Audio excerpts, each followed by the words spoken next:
If you have an opportunity to live on your own, live on your own. If you don't have an opportunity to live on your own, create an opportunity to live on your own and do it early in life.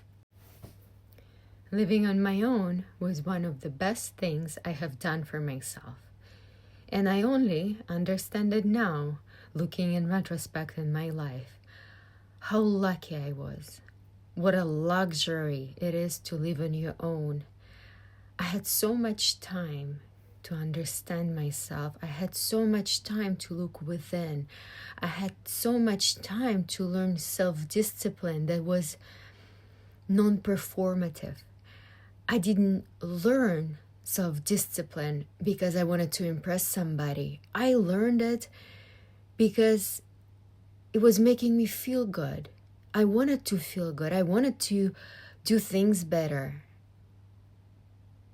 And when you are in a relationship, not a relationship, when you are cohabitating with somebody else, most of the things that you do, with certain exceptions, of course, you are reacting to the other person. But when you're completely on your own, you have nobody to impress. And I was during those times when nobody was vlogging, so nobody had seen what I was doing. So everything that I was doing for myself.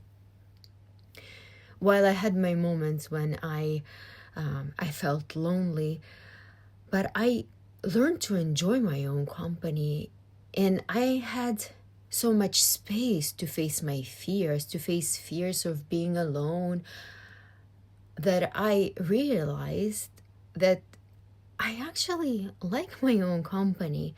And because of that, I've done so many things on my own. Very early in life, because there was nobody else there. And I think living on my own protected me from getting into an unwanted relationship, because I felt the contrast.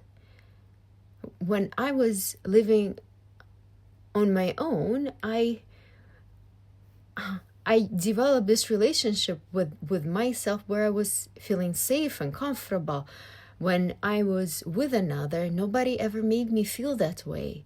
And in a sense, it was a big contrast. And I would say no to those relationships. But if I had been living with somebody else, if I was living with my family where relationship was toxic and I was constantly engaged in the dynamic, the relationship would have been, another relationship would have been an escape, and I wouldn't be able to even understand how I feel within that relationship, because I didn't have anything better to compare it with. And of course, it's not absolute, but a lot of relationships are toxic in one way or another. And unless you're on your own, unless you have this space where you can fully embody who you are, your fears, you really don't know what a good relationship really is. So that other relationship, you don't have anything to compare it with. And I'm very, very grateful for it. And I don't even know how I've done it. Because I was living in I was living in Toronto, a very expensive city. I was going to school, I was working, and I don't even know how I've done it. And I'll say a roommate never even crossed my mind. And then again, there's no way I am against relationship in any way, or living with somebody.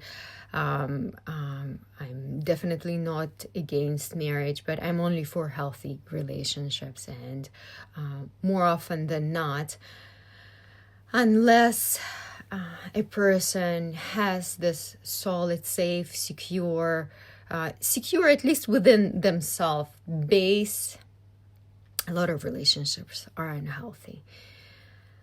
But it's such a luxury to be living on your own And if you are feeling lonely, if you're living on your own and you are doubting yourself, or think maybe you're feeling lonely or weird, it's such a luxury to be living on your own.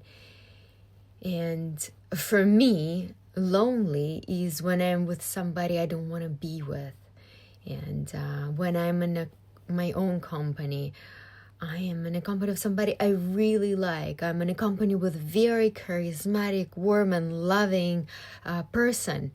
And I'm never alone when I'm in her company.